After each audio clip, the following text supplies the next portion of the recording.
Buenas tardes, mi nombre es Toba Delgado Flor Marianita. Estoy cursando el sexto semestre de la carrera de optometría de la Universidad Técnica de Manabí. Bueno, bienvenidos. El día de hoy, pues vamos a hablar de tres temas, tres conceptos claves en resultados clínicos concretos.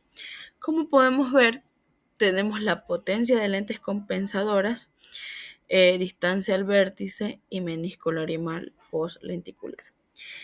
La idea fuerza es simple, los milímetros importan.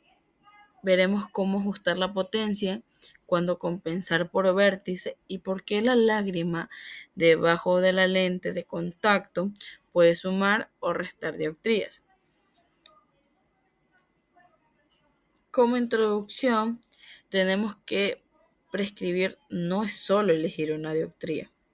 La potencia efectiva de una corrección depende de dónde está la lente respecto al ojo y con lentes de contacto de cómo se comporta el menisco lagrimal.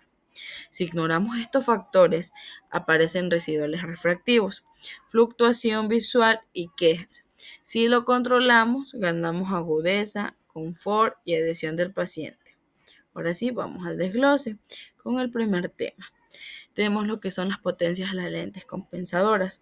Un recordatorio rápido es que hay una potencia de FFF en dioptrías, que esto es focal en metros. No hay que olvidar que la F es focal en metros. Entonces, en clínica, la potencia final no vive sola. Depende del material, de curvaturas, de su centrado, del índice de refracción y sobre todo de la respuesta subjetiva del paciente. Dentro de los tipos de lentes tenemos lo que son las lentes positivas, que estas son las convergentes y se utilizan para la hipermetropía y para adiciones. Las lentes negativas, que son divergentes, que estas son para la miopía, y las cilíndricas, que corrigen meridianos de la astigmatismo. Dentro de este tipo de lentes también tenemos sus materiales. Podemos encontrar el CR39 con un índice de refracción de 1.49. Este tiene una calidad óptica sólida y con mayor espesor. Tenemos el Trivex y el policarbonato, que tiene un índice de refracción de 1.53 a 1.59. Bueno, estos son livianos y resistentes. Tienen una tensión o distorsiones periféricas. Y también tenemos de alto índice, que es de mayor a 1.61, que estos son delgados y estéticos, se consideran costosos y tienen una aberración marginal. No hay que olvidar un punto práctico, que hay que mantenerlo ahí, es que en graduaciones altas, un mal centrado o una montura mal elegida introducen prismas indeseados y distorsiones espaciales. La dioptría correcta puede rendir mal si el contexto del montaje es pobre. Con esto queremos decir que si no tenemos un buen cálculo de dioptrías, podemos hacer que nuestro paciente no tenga un buen montaje dentro del lente y no pueda ver como debería de ser. Entonces, como segundo tema, tenemos lo que es distancia al vértice o dismetría, que es lo mismo. Bueno, primeramente, ¿qué es la distancia al vértice? La distancia al vértice es la separación entre la cara posterior de la lente y el vértice corneal. En gafas suele estar entre 12 y 14 milímetros. Cambiar esa distancia altera la potencia efectiva que llega al ojo. Hay que tener en cuenta algo, como regla de oro. Si la graduación es mayor a más menos 4 dioptrías, siempre compensa por vértice. Hay una fórmula de compensación, bueno, que en este momento no la puse aquí, pero es más o menos F9 igual a F1 con D en metros, F. Entonces, esta fórmula se utiliza para poder sacar distancia al vértice. Bueno, dentro de su efecto direccional, como lo acabo de mencionar, hay negativas y positivas. Las negativas sabemos que son para miopía, que son para acercar la lente y disminuye la potencia efectiva, y las positivas, que son para hipermetropía, también acercan el lente, pero estas aumentan la potencia efectiva. Ahora tenemos un ejemplo que no lo he puesto aquí, pero se los puedo explicar.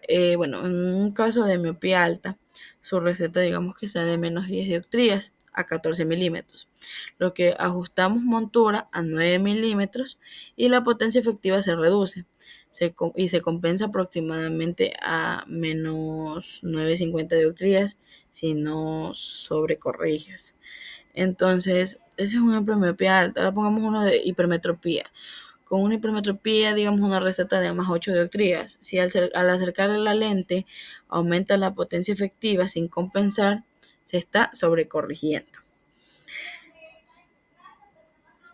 Listo. Como tercer tema tenemos lo que son el menisco lagrimal postlenticular.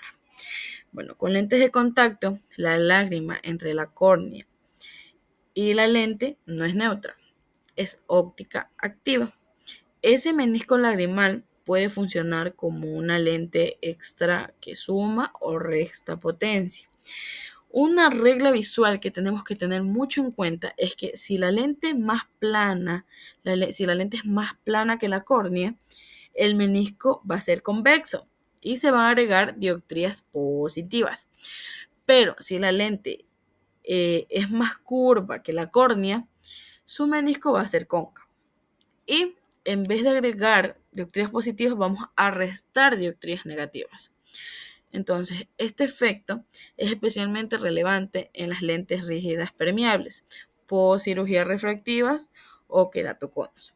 Clínicamente pueden alcanzar alrededor de más 1 dioptrías en impacto percibido. Entonces, bueno, también sin olvidarnos de mencionar, es que si lo ignoras, dentro de sus señales típicas, bueno, con gafas va a ver perfecto, su fluctuación según parpadeo, tiempo de porte, va a haber sensación de pez y como el intercambio lagrimal, puede tener un riesgo de hipoxia. Bueno, y como acabé de mencionar, con las gafas se puede ver perfecto, pero su centro lo va a ver borroso, no va a ver claro. Entonces, ¿qué hay que hacer en estos casos? Bueno, tenemos como un punto, tenemos valorar fluoresceína para ver el patrón de apoyo y espesor de la lágrima. Ajustar curva base y geometría hasta neutralizar el menisco indeseado y verificar con sobrerefracción para cuantificar residuales. Vamos rapidito. Bueno, aquí tenemos un rápido protocolo de evaluación.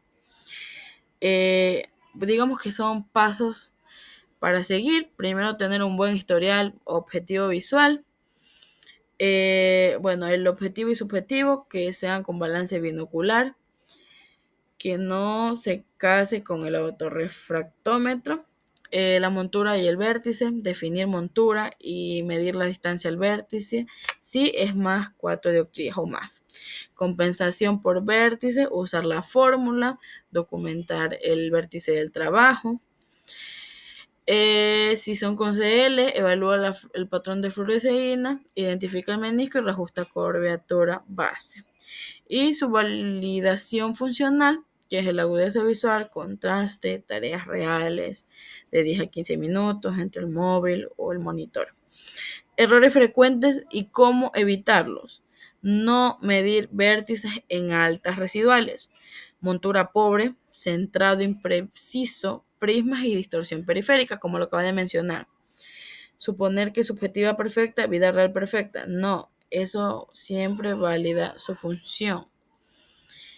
Y como por último punto, pues tenemos lo que es la conclusión.